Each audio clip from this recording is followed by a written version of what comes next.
Assalamualaikum warahmatullahi wabarakatuh.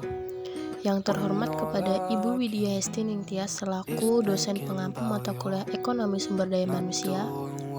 Di sini kami dari kelompok 12 akan mempresentasikan materi kami mengenai serikat pekerja dan perundingan bersama. Langsung saja, materi yang pertama akan disampaikan oleh rekan saya yaitu Sumiryani Hoirat. Dipersilahkan. Perkembangan dunia bisnis dipengaruhi oleh salah satu faktor, yaitu tenaga kerja atau pekerja yang ada di suatu industri bisnis untuk melancarkan atau memutuskan kegiatan operasional dan produksi. Industri bisnis perlu menerima dan mempertahankan tenaga kerja demi kelancaran bisnis mereka. Operasional yang dilaksanakan oleh industri bisnis menyebabkan munculnya suatu hubungan yang diharapkan dapat memberi manfaat bagi tenaga kerja, perusahaan, pemerintah, dan masyarakat. Pemeliharaan hubungan kerja dalam perusahaan dilakukan oleh serikat pekerja sebagai perwakilan pekerja dalam manajemen yang mewakili perusahaan. Serikat pekerja memainkan peran untuk mengakomodasi aspirasi pekerja dalam memperjuangkan hak dan kepentingan anggotanya untuk didengar oleh manajemen perusahaan. Manajemen berperan dalam mengelola aset perusahaan, salah satunya dalam bentuk sumber daya manusia melalui fungsinya dalam hubungan kerja. Kemudian, apa yang dimaksud dengan serikat pekerja? Serikat pekerja merupakan organisasi yang mewakili pekerja dalam negosiasi masalah upah, jam kerja, syarat, dan ketentuan kerja lainnya.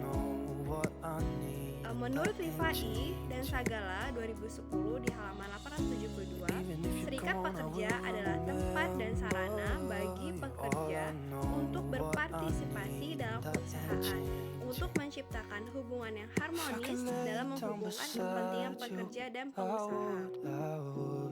Nah, kemudian menurut Budiono pada tahun 2009 bahwa tujuan serikat dapat dicapai melalui Undang-Undang Nomor 21 Tahun 2000 memberikan peranan penting bagi serikat pekerja, termasuk yang pertama, peran sebagai pihak dalam perjanjian kerja bersama.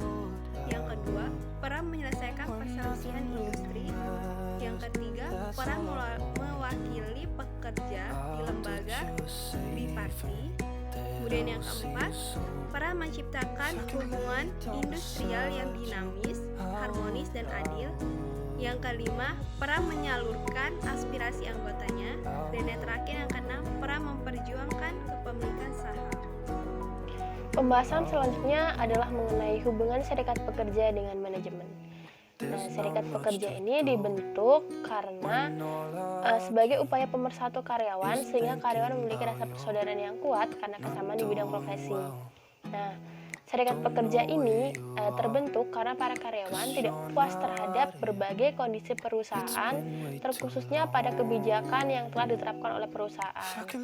Nah, secara garis besar, hubungan serikat pekerja dengan manajemen ini adalah yang pertama yaitu memformalkan hubungan antara karyawan.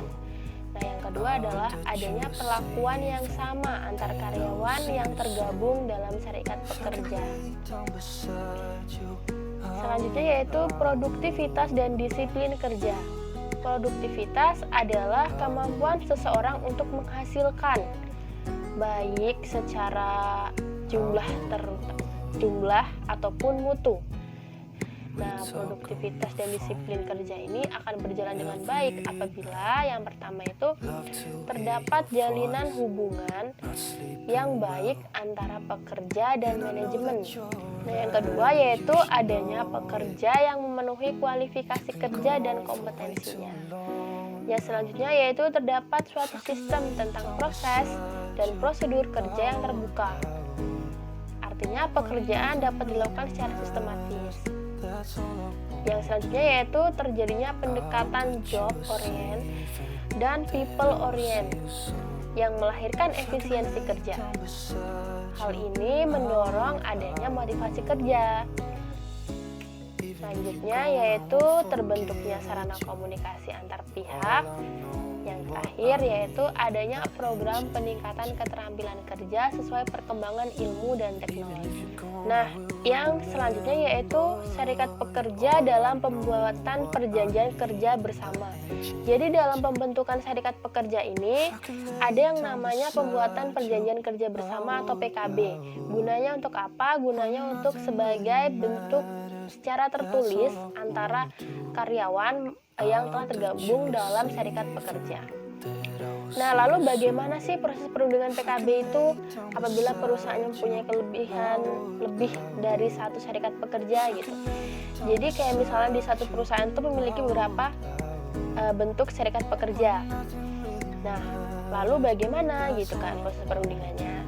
Nah, yang pertama, apabila dalam satu perusahaan terdapat satu atau lebih dari serikat pekerja, nah jumlah serikat pekerja atau buruh ini yang berhak mewakili dalam melakukan perundingan dengan pengusaha dalam satu perusahaan itu adalah maksimal 3 serikat pekerja. Jadi dari setiap kumpulan serikat pekerja itu dimaksimalkan 3 orang yang boleh mengikuti perundingan dalam pembuatan PKB. Nah, kemudian bagaimana tahapan-tahapannya? Tahapan yang pertama yaitu tahapan persiapan. Nah, apa saja yang perlu dipersiapkan? Yang pertama adalah kesiapan fisik dan mental. Kedua, mempersiapkan data dan informasi. Kemudian yang ketiga, membuat konsep dan siap dipertukarkan. Keempat, yaitu mempersiapkan tim perundingan. Dan yang kelima adalah tim perunding harus memenuhi peraturan perundang-undangan ketenaga kerjaan. Nah, tahap yang kedua setelah tahap persiapan adalah tahap perundingan.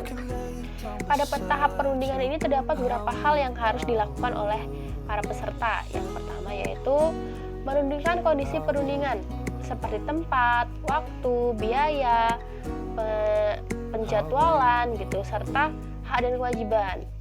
Kemudian yang kedua yaitu pertukaran konsep antara serikat pekerja yang melaksanakan perundingan. Yang ketiga yaitu menginventarisasi hal-hal yang sudah mempunyai titik temu dan hal-hal yang belum disepakati yang harus dirundingkan. Yang selanjutnya adalah dimulai dari topik yang sederhana dulu, baru ke topik yang dianggap lebih intens. Selanjutnya yaitu perundingan jangan terlalu terfokus pada topik yang sulit disepakati. Coba lewatkan terlebih dahulu dan kembali lagi ke topik tersebut. Maka dari itu kita harus mulai dari topik yang sederhana terlebih dahulu gitu. Yang selanjutnya yaitu menjaga suasana keterbukaan dan kekeluargaan.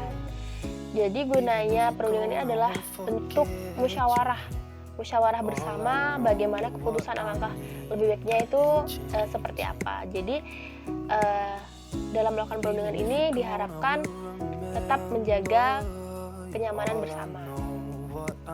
Yang selanjutnya itu kedua belah pihak dalam melakukan perundingan harus berpedoman pada dasar-dasar hubungan industrial. Jadi tetap memperhatikan peraturan-peraturan yang dibuat. Nah, lanjut ke tahap yang ketiga yaitu tahap penyusunan. Kemudian apa saja sih yang menjadi kewajiban pihak-pihak yang membuat PKB gitu kan. Yang pertama yaitu wajib melaksanakan ketentuan yang ada dalam PKB. Kemudian yang kedua wajib memberitahukan kepada para pekerja atau buruh. Kemudian yang ketiga yaitu pengusaha harus mencetak dan membagikan kepada setiap pekerja atas biaya pengusaha. Dan yang terakhir yaitu pengusaha mendaftar kepada pejabat yang bertanggung jawab di bidang ketenagakerjaan. Oke, mungkin itu saja yang dapat saya sampaikan. Selanjutnya, materi selanjutnya akan disampaikan oleh rekan saya, dipersilakan. Materi selanjutnya yaitu terkait dengan peran serikat dalam pelaksanaan perjanjian kerjasama. Serikat pekerja berfungsi sebagai sarana untuk memperjuangkan, melindungi, dan membela kepentingan dan meningkatkan kesejahteraan pekerja dan keluarga mereka. Hak untuk mengatur pekerja sebagaimana diatur dalam Konvensi ILO nomor 87 tentang kebebasan bersikap dan perlindungan hak untuk berorganisasi dan Konvensi ILO nomor 98 tentang penerapan dasar-dasar hak untuk berorganisasi dan berunding bersama telah diratifikasi oleh Indonesia dan telah menjadi bagian dari peraturan perundang-undangan nasional. Serikat pekerja sendiri adalah organisasi pekerja yang didirikan dengan tujuan untuk mempertahankan nasib pekerja. Untuk serikat pekerja dapat memainkan peran maksimalnya untuk membela nasib para pekerja. Menurut Martoyo Rahmat 1991, serikat pekerja harus dapat yang pertama, memberikan informasi kepada anggota.